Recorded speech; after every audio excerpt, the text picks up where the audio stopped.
Thank you, Amanda, and thank you everyone for being here today. I'm looking forward to a great discussion on some of the innovative moves and unique challenges of growth stage businesses as they compete in an increasingly scale-driven, high-bar, customer-centric, and data-driven supply chain environment. And we're lucky enough to have 4 leaders in the Chicago ecosystem here today who are experts and have a lot of experience in building not just growth-sustaining supply chains, but growth-driving supply chains in that unique environment. So with that, I'll welcome all our panelists to the stage.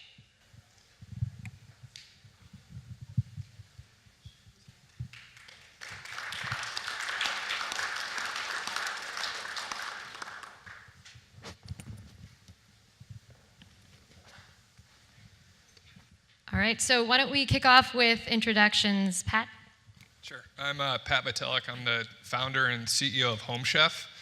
We're a meal kit company based here in Chicago. So what we do is send fresh portion ingredients and step-by-step recipes in a box directly to our customers' doorsteps across the country. Arvind Mova, CEO of Dividos. We're a pharmacy that delivers all your medications organized by date and time stamped to avoid all the confusion around chronic medication use.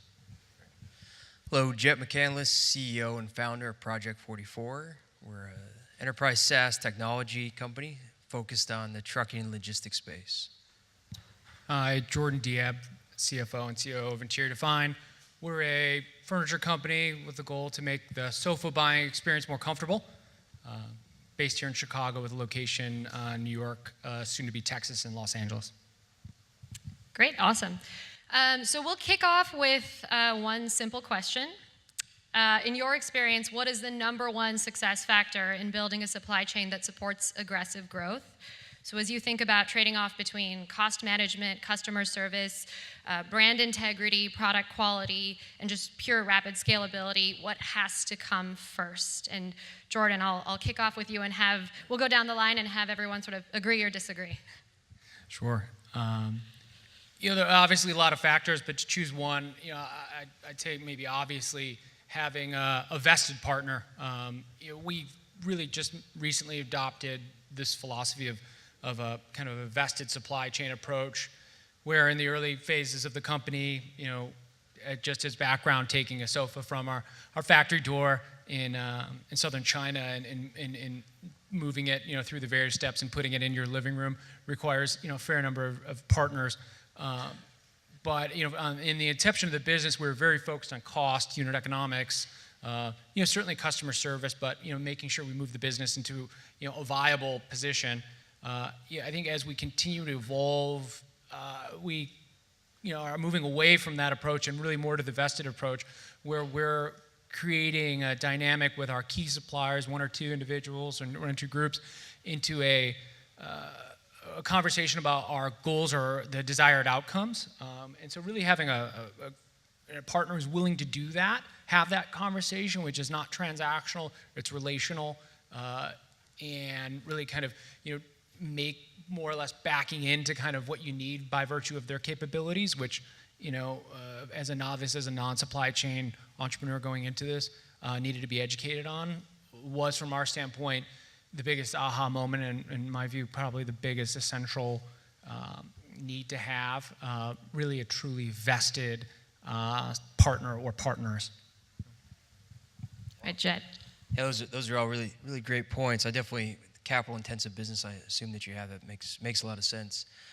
For us, and with my experience, it seems like it's really about the customer experience, and that seems to be the champion metric that people seem to be focused on now as we see the new world kind of eat the old world. That's where I think we're continue to see. But as when you're small and when you're starting, you have disadvantages from a capital standpoint over some of the larger players. So it just varies across where you are on your business cycle, I think.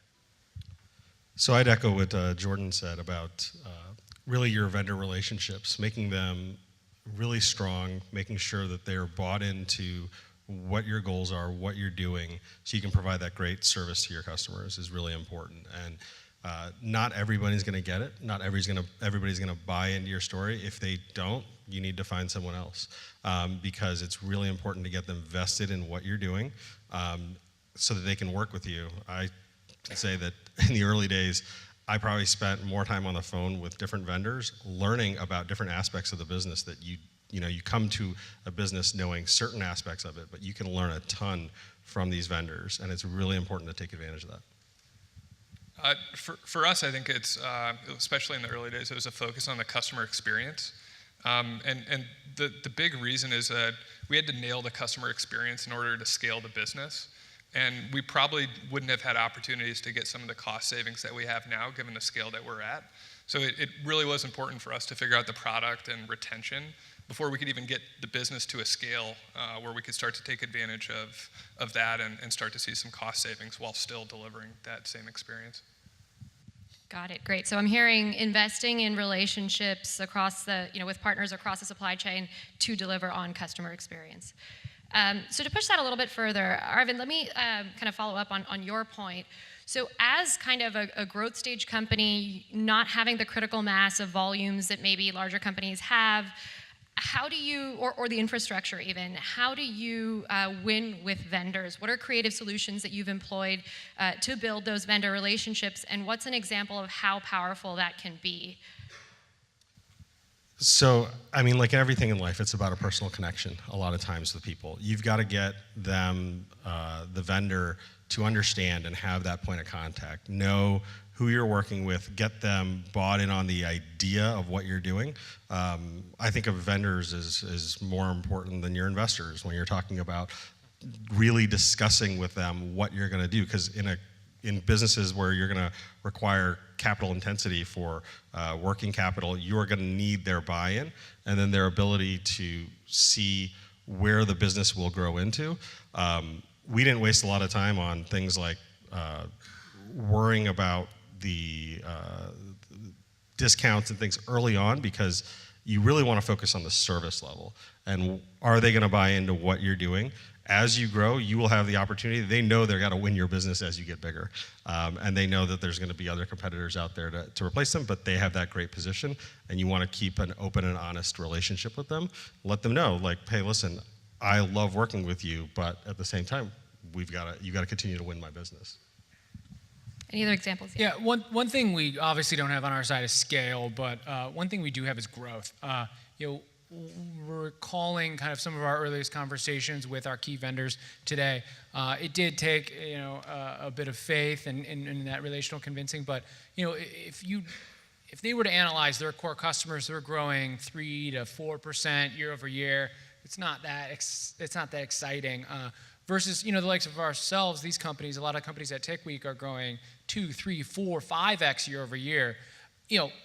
Off a small number, it takes a few years, but it actually has grown quickly. And that type of dynamic that persists over a period of time really has engendered a lot of support from our supply chain partners, particularly when you deliver on that growth and they see it in time and time again. It's an exciting thing. There's not a lot of areas of growth in the economy that are evident to them, and if you're one of them, it elevates you into a slightly different class, off the kind of bottom rung. Yeah, for us, our vendor relationships were key for our capital efficiency, and the faster you're growing, the more you can kind of take advantage of that. So having really good terms with your vendors for us helped fund the business in the early days. And I don't think they quite realized they were playing such a key role in our financing, but it was getting them excited about the growth and the future of where we're going versus where we were at the time, which would have been a tiny client compared to most of the people that they were supplying. And also kind of unique for us is we're dealing with a lot of food vendors, a lot of packaging vendors, and they're used to working with much more established businesses that we wouldn't have had the financial history that they had. So it really did take connecting with the owner or the decision maker in a lot of those cases to get them bought in without having the scale at that time. That makes sense. So it's kind of selling them on the vision and the growth. Great. So Jet, your perspective is, of course, a little bit unique in that you've built a platform to support kind of the exact challenges that growth stage companies face building a supply chain, and then of course actually being able to optimize kind of decision making based on the data gathered across the supply chain. So from your perspective, what are some of the common mistakes that your customers make either before or after they kind of partner with you? It's a good question. So I kind of think of our customers in two different buckets. We have customers that I would call our legacy brands. They're established companies that probably have some type of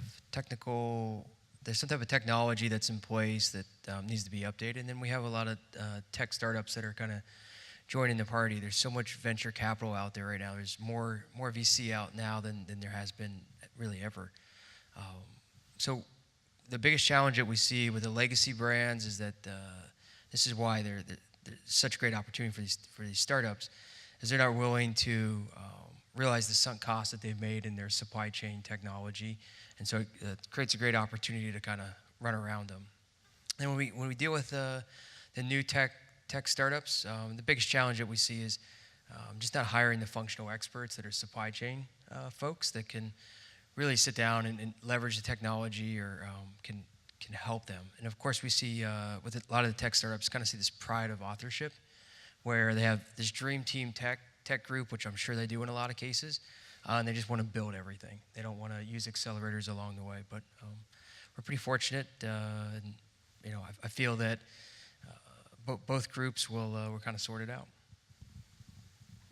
Great. Any agreement on that? Does that feel like something that you've experienced, either actually bringing in that talent when required, or maybe waiting a little too long to do so? I'll say only recently have we been, thinking about our supply chain from a technology standpoint. We generally think about it as moving sofas from point A to point B. But I'm sure we'll get to it. But a lot of our other e-commerce competitors that are much larger have the ability to communicate with you throughout the process, have the ability to deliver you transparency and insights into where your goods are at any given point in time. Translate that back to someone who's tasked with monitoring the supply chain. Obviously technology is woefully underserved. I think most of the 3PLs out there, with rare exception, are pretty old companies that have very little in the way of desire to kind of help you innovate. So when you do have someone that disrupts that pretty low status quo, it's welcome, and we're kind of just at the tipping point of that. So I guess that's a little bit of a good segue into the big make versus buy question, right? So we talked about the technology piece, but more broadly, one of the biggest early decisions for growing companies is when and where to build their own supply chain capabilities versus bring in a vendor or a third party for flexibility and speed to market. So Pat, kind of starting with you, how have you dealt with that decision? How did you identify, what were the criteria you used to make that decision? Yeah, a couple of big things. One is it really ended up being a necessity for us. So even before we got into our very first kitchen / facility, I had some conversations with some commissaries in Chicago that are doing things like sandwiches for 7-Eleven or sandwiches for Starbucks or food for airplanes. And they just couldn't really wrap their head around how quickly we iterated on our supply chain. So we're sourcing from 130 different suppliers every week. And have a menu that changes over every single week. So we might get several tons of green beans one week and then get no green beans the next week.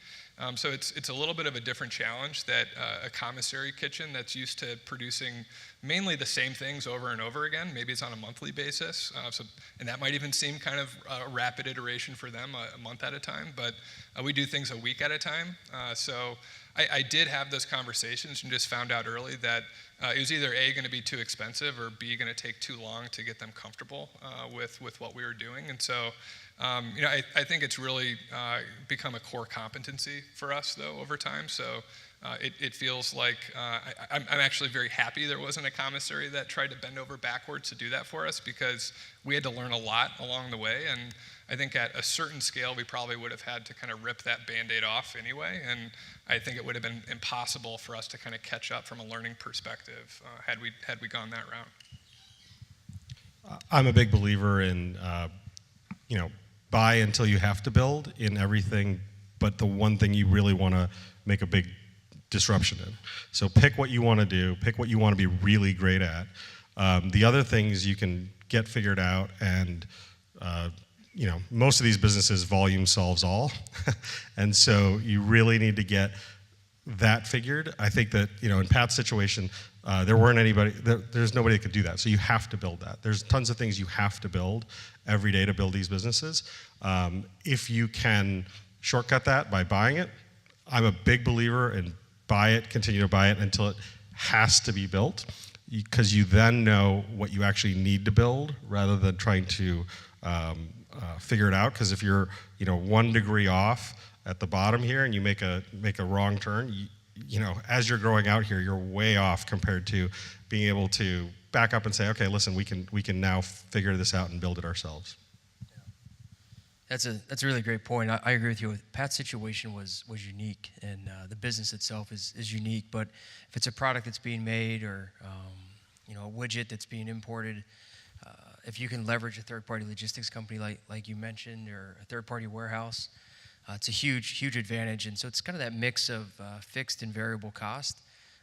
You have over 200,000 square feet of warehouse. Like, that's a pretty big initiative. You have employees and insurance in 3 different states now, and forklifts and things like that. So if you can outsource it to someone that has economies of scale, maybe has made, that's what they're really good at, or they've made that investment into being a logistics expert. That seems to work well. I think there's a reason third-party logistics companies are growing at 3 times the pace that the industry itself is growing at.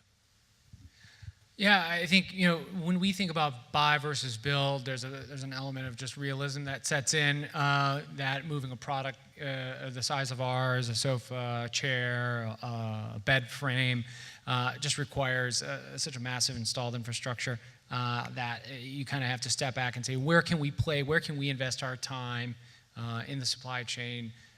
To yield what would be a differentiated, as you were saying, outcome.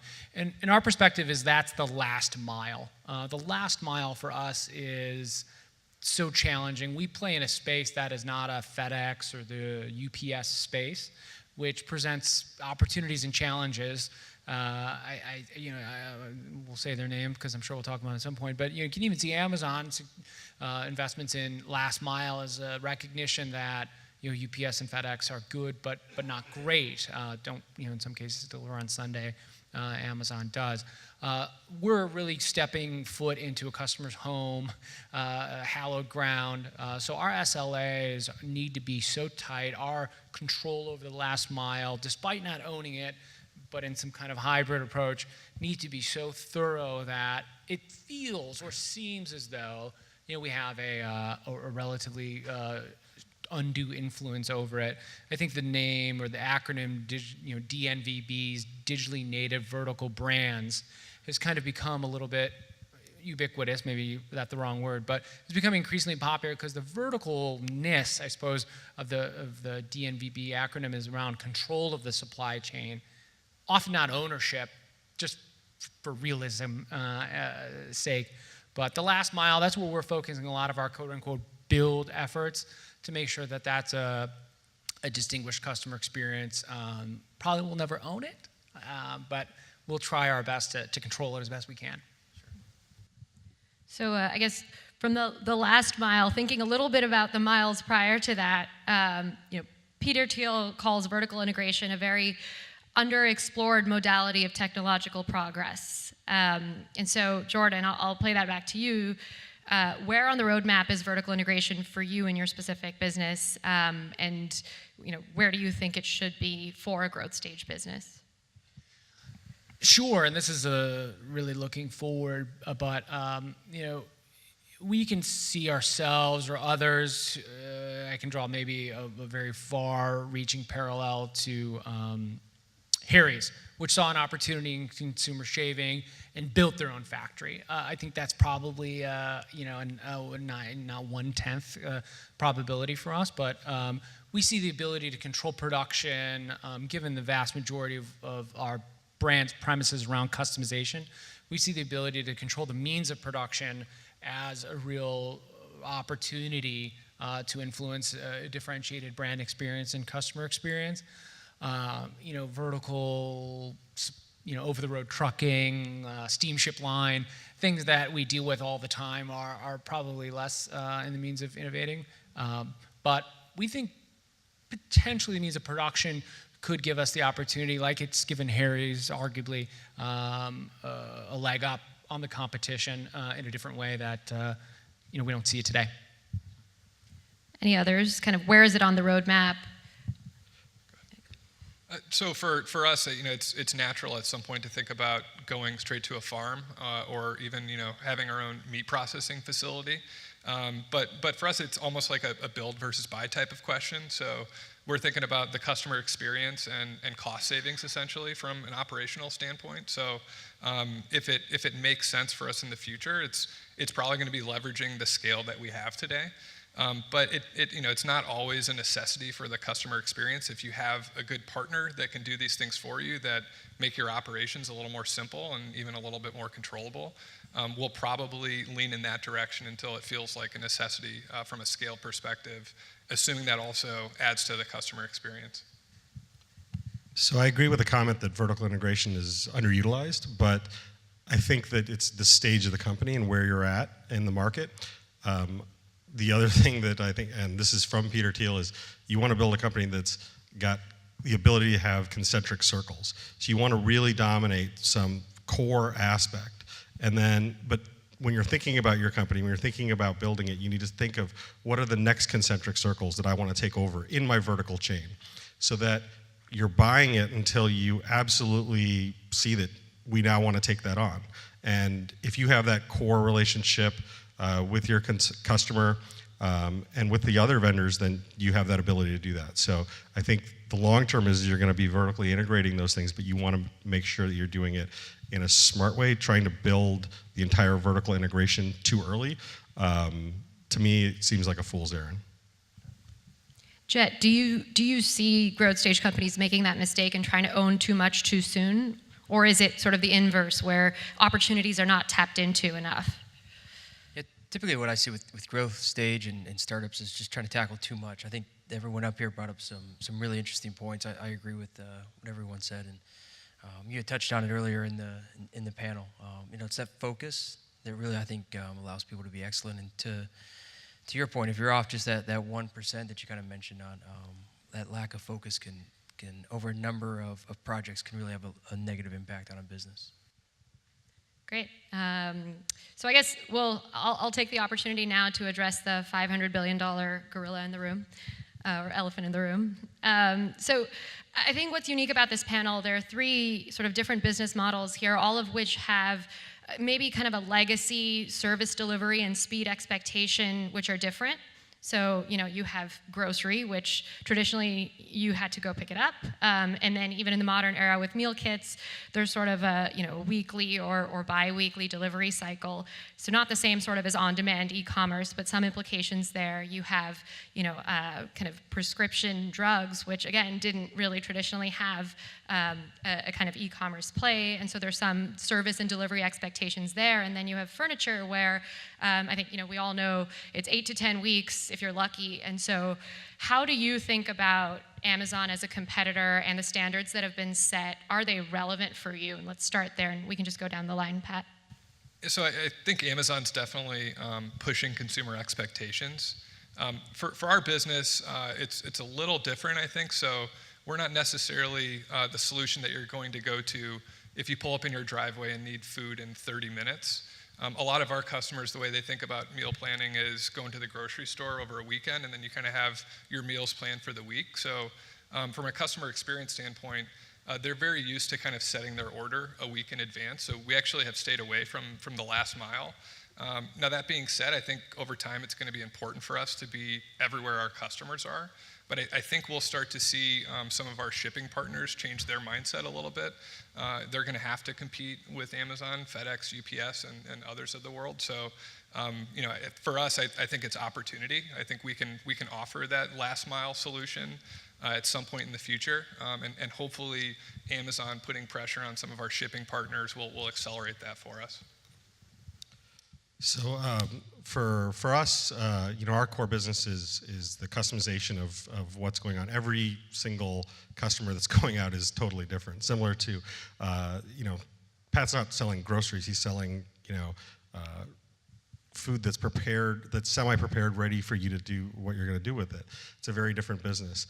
We look at Amazon as, listen, Amazon could do virtually anything they wanted to do if they really decide to do it. We see it as a wonderful opportunity with really pushing our vendors, so our distributors. There hasn't been a lot of innovation on that side in our business in healthcare from the distribution side. And their logistics capacities, their ability to do every mile in between really is promising for us to be able to, if they're getting into that market, to partner with them and really push all the other vendors to provide much better service levels than they do now. I mean, we're still in a state where in the United States of America, we have drug shortages at all times. It's really odd. And so I look at Amazon coming in and be like, that'll probably be the end of the last time we can't get a specific drug from a different distributor because they'll have figured that out. Jordan or Jed? Sure. I mean, I think we think about this in two ways. We try not to think too much about Amazon, but we do think about them, obviously. From a functional standpoint as well as from a brand standpoint. So from the functional standpoint, take that first. I think, furniture, the category is notably the least penetrated e-commerce vertical for, I think, some obvious reasons. There is a touch and feel aspect to the purchase experience. There is a considered, meaning kind of high price threshold that's typically assigned to large furniture purchases. They're long-lived goods. They're not consumable, something that you are inclined to think about a little bit more given, hopefully you have your sofa for 5, 10 plus years. So they're consumable, durable goods. So from that perspective, we think there is a moat around it. However, consumer psychology changes and sometimes changes quickly. Amazon is, making a foray into furniture and is establishing its own supply chain to deliver, non-parcel-based products. So there's that. I think from the brand's perspective, we think that's probably our best and most obvious moat where the ubiquity of a lot of products ultimately result in them being perfectly marketplaced out of existence. Again, we don't necessarily think we're in a special case, but furniture, personal goods are areas where we think brand matters, where the customer experience matters, where, again, the transactional nature and reducing the friction of that transaction to near zero, which Amazon is famous for, is helpful, but ultimately not everything. So we think, there's some insulation there, but be it Amazon, be it, Walmart's opportunity or rather demonstration of wanting to become a bigger e-commerce player. There's a big e-commerce player in our space called Wayfair, which, is a furniture marketplace. House is another furniture marketplace. We think having a marketplace strategy is ultimately where this conversation leads to, away from specifically Amazon, but how, if your competitor decides to move to a totally outsourced supply chain, keep their products at a separate warehouse they don't own or control, benefit from the cost savings that are implicit in that type of arrangement, what do you do? And that's kind of where we're starting to spend most of our brain power on. Great. So kind of brand and ubiquity is how you trump Amazon and the other, I guess, marketplace players. Maybe. So a quick follow-up on that, and I'll start with Arvind. Do you think the sort of kind of superb delivery experience standards are exclusively a millennial experience, or for your target segment, which is not necessarily the millennial segment, has that segment also been permeated with these new standards, and how do you think about applying those standards, or how much that affects your business model? Yeah, so our typical customer is definitely not a millennial. They're probably in the last millennium. They're 70 years old plus, taking 7 to 25 medications a day, and the complexity with dealing with that. So what I would say is that that's not the core reason they're using our service. We're dealing with all the headaches that they have to deal with regarding their pharmacy. Getting it to their door is a nice portion of it, but it is not the key factor for us. Now, I will say that for the folks we're open to anyone, so we have millennials that sign up, and they probably like that aspect a lot. Better service isn't specifically just to the younger generation. The older generations, they might not jump at it at first, but they start to love it as well. I'm an early adopter of using Amazon to keep using their name up here, but I loved it for those reasons. But I think that like my parents, they were not interested in doing those things online or getting into that. Now, I show up to my parents' house and there's 4 or 5 boxes that say Prime on them every other day. So it is something that definitely I think better service, better delivery systems are always going to be in demand, whatever the age group. The adoption is probably a little bit slower and less important for us. Great. So one challenge a growing company can generally face is generating full data visibility in your distribution performance. So I'll start with Jet here. Is this under-prioritized by growth stage companies? And are they actually potentially foregoing an opportunity to surpass legacy larger supply chains by not optimizing kind of the data footprint they build through their supply chain? I'd say that when we look at the startups out there that are successfully growing and being capital efficient, they have put a lot of energy on automation and optimization and visibility.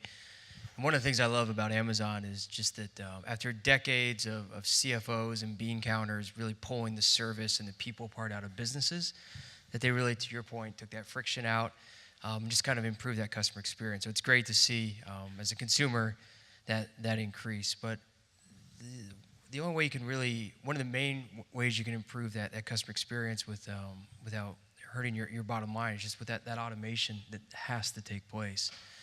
So these tech startups that embrace the customer experience have a great product, and they know how to leverage automation. They seem to be winning. We did a little report the other day. Startups that use Project 44 had raised over $400 million. So it's kind of interesting just to look to see how many of them out there are embracing automation. Pat, just to follow up on that, how do you think about using data that you sort of generate across the supply chain, and does it help you to know your customer better? Yeah, absolutely. We're collecting data really across the spectrum. So, from customer acquisition to collecting reviews from our customers to getting feedback through our customer support team. All of that then feeds into the way that we think about R&D for our menus every week. And then that, again, will then feed kind of the production team, knowing what they need to procure, how many hours we need to schedule, all of that. I think data for us has been most powerful by making it transparent and kind of bubbling it up and putting it in the hands of our operators. So we're looking at shift level, line level, facility level data at our facilities and trying to understand how that correlates to meal reviews and other things related to customer experience and how happy everyone is with the service. So I think we've got a lot of opportunity on the data side as well. I think there's more areas we could be collecting or analyzing, but for us, it's really been about just making it transparent and visible and then actually putting it in the hands of the people on the floor. So they know where they are in production for the day. We've got kind of a live view of how many boxes have been produced and how far ahead or behind we are in our daily production. And it's just amazing how much actually seeing the data does in terms of driving impact and change on the floor. And I'll open this one up, kind of related question. What do you look for? What features, what functionality do you look for in kind of the underlying systems that form the backbone of supply chain for each of you? So whether it's ERP, whether it's an e-commerce system, what do you look for, or what is kind of the number one criteria you look for in that kind of in that platform to be able to either gather data or ensure the standards are being met?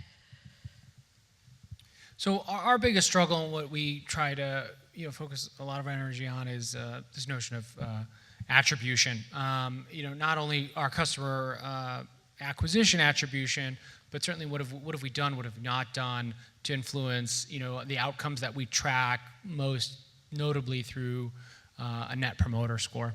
And NPS is not a new concept to anyone, but trying to determine at what part of the customer experience, pre-purchase, purchase, post-purchase, delivery, are the results exceeding or not expectations. So from a system standpoint, that is an area that we candidly are still investigating, but have a thirst for, which is this transparency of, is the customer experience over at the time that we receive the electronic signature upon delivery? And the answer is obviously no. What transpired prior to that? Did they meet the nuts and bolts? Did they meet the time window that they committed to? What did our systems and our tracking technology give in terms of notification of being early, being late? All that has direct and immediate effect on the Net Promoter Score, proxy of whether or not we're doing our job as well as we can. Your question was systems, right, for supply chain? So I think it depends on the type of business that you have. I'm sure Patrick's is different than Jordan's, but I mean the basic pieces you need are order management system, a warehouse management system, a TMS, and how do you connect all that to demand planning, and then how do you automate the transportation after the order's been done all the way to the end customer, and try to tie that into billing systems, go through that entire order life cycle, and use tools like MPS on top of that to measure your customer satisfaction. But I think that you have to look at a couple of those. There are a lot of startups out there that are trying to replace those legacy WMS, TMS companies out there. So pretty exciting. There's most of the systems out there prior to 24 months ago were cumbersome, expensive, on-prem. So it's great to see some fresh talent there. For us, medication, so people probably don't know this, but medication prices change almost on a daily basis. It's almost like the price of oil. So being a pharmacy, you're able to tap into that, and you're able to look at the pricing changes, and you're balancing really the difference between going for a better margin versus the extra inventory you need to carry. And so there's a lot of opportunities as you get to these scale opportunities in this space.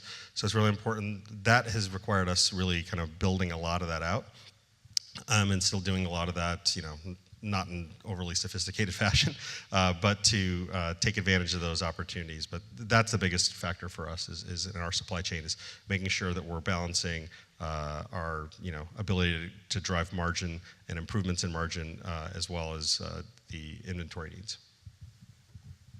And for us, I think it's really been a focus on processes first before kind of understanding what system we should go with or what we should build for those processes.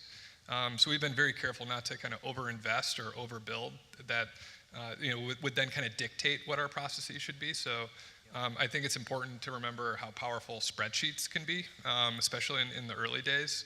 I've spoken with a food company that implemented SAP on day one, which just seems crazy to me, because that then really defined their processes for them, as opposed to kind of figuring out what the best way to do things is first, and then find a solution that makes that even more efficient. Great, thanks. So just a few more minutes left here. So I think one question that I really want to ask is, some of the most innovative supply chain systems in history, including the Toyota production system, have maintained that success is achieved when standards and motivations are set at the production level by line workers. Do you agree? And what do you see as your role or the role of leadership in driving kind of a world-class growth-driving supply chain? I'll open that up. Whoever wants to go first. I'll jump in and just say, our number one core value is putting the customer first, and making sure that our folks on the line have kind of an ownership mentality to what they're doing. So helping them understand that that box of food that they're assembling is going to end up in somebody's kitchen and be dinner for the night for a family has been really important for us. So, getting them aligned on that front makes them care a little bit more about what they're actually helping us send out the door. So that's probably been, I think, the most important piece for us. From our perspective, the line is really important to understand. We're only going to have the customer calling us when there's a problem with their medications. I tell my staff all the time, they're not going to call us and be like, hey, you guys got it all right today, thanks. You got it right again, it's awesome. They're going to call us if there's an issue, if there's an issue with their insurance or if there's an issue with their doctor managing their refills. And we've taken all that on. So it's important to get that feedback to our staff so they can see that on the line, because it's not always completely visible to them, the real impact that they're making in the health of our customers. It's also important the same way you listen to your customers, listen to your staff, but also listen to them in the same way. Your line staff is going to tell you things, and if you jump at every single suggestion, every single change, you're going to be, running every single different direction. Try to get at what is the core problem that they are trying to that they're seeing. What is the issue that's impacting them? How is that affecting our service level to our customers? How is it affecting the overall operation? And so, if you can think about how to solve those larger issues into what the inputs are, I think you're in a much better spot. We don't have a production line. Our closest proxies is certainly our operations team, and the point is well taken that driving down or delegating down authority to make decisions at crucial junctures in the day through the business cycle is obviously the way to go. We try to empower the team as much as possible to make on-the-fly decisions that both have economic consequences to the business, but more importantly, have really an opportunity to not always surprise and delight, because it's often an issue, but really remediate the issue to the point where you can turn a bad situation into a less bad or hopefully good situation.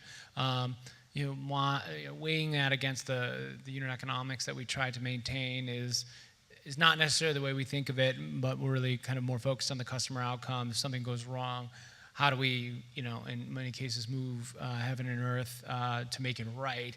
That involves dollars and cents, but everyone on the team more or less has that authority to do that, which is, I'd say, maybe table stakes for the way to operate these days. Great. So we just have a couple minutes here. Would love to hear kind of closing thoughts from each of you. I won't really prescribe much except for, if they're a growth stage company, sort of leadership or future leadership in the room, or as you think about what's important over the next 5 years in making your supply chain kind of the benchmark or the standard, not just in your industry but more broadly, what would you want to highlight? So we can start. Pat, go ahead. I think. People, probably. So early days, we definitely didn't have the right operators around the table, and it took time to find the right talent. So having the right team to help you make decisions and help you understand challenges has been crucial for us. So I would say don't settle for talent, even in the early days. I think the earlier you can get those really talented team members to help you start thinking about these big problems, the better. I'd agree with that as well. The talent is a huge factor. Bringing in high-level talent is the most important thing you can do. We actually waited a little bit longer. We had a great team, but we've the benefits of having that talent on board more than pay for themselves. You're going to pay a little more. You're going to give a little more away. That's fine. That should be your desire. You should go after the best talent you can. From the other perspective, I would say is as an entrepreneur, if you're getting started, especially in these businesses that require significant, supply chain dynamics and things, you're going to get advice from every person you talk to about how to do it this way and that way, and take it all in. Definitely, write down the notes. Definitely absorb a lot of that. But if you're really confident and focused and maniacal about what you're gonna do, go do it. Don't wait. go do it. Take all that information in, maybe retrack, but don't go with the wind and constantly, well, this guy wants me to do this, and this person, I talked to this investor and he wants me to do that. Well, that's nice. I'm doing this. This is what we're focused on. This is what we're doing. Get the team behind that. Get the right people in place, and give it your best shot. Those are all really great points. So, kind of piggybacking on what they said, talking about people, I would just challenge everyone to think about the funnel that they have, and think about how they're attracting the talent and what methods they're using to put scale to filtering through the talent, and making sure that they align themselves with it. I suspect that the reason they lean so hard into talent is probably the reason that I kind of echo their comments. Is along the way sometimes you can make some hires that probably weren't the best, and you can set you back a little bit, but hopefully you learn throughout that experience. So just take the time to learn who they are and exactly what's happening, and have some processes in place so that I believe it takes 2 generations of hiring to kill a company. So make sure that you're aware of that. Amen to the team. Yeah, surround yourself by the best people. Allow them to do their jobs. Won't repeat it, but I'd say get your hands dirty. I've very brief story, but early in the business, and actually still in some cases today, if someone has a bad experience, they live in Chicago, we go to their home. We'll go out there and see what went wrong, how we can fix it. We go to as many of the partnered warehouses that we can. Early on, we went to, we bring our products in through the port of Long Beach, going to the port to see how all of the pieces get put together, and really getting your hands dirty, I think there's no replacement for that as it relates to kind of how you build the product. Over time, you'll build a team, you'll become more removed from the supply chain. It'll become data to you and reports on an annual basis, or on a daily basis rather. But having the experience of being at your customer's house, or being alongside your customer, being alongside your partners physically, face to face, is something that I would highly recommend, and is not a easily replaceable learning to have. Great. Well, thank you all so much. Thank you, everyone.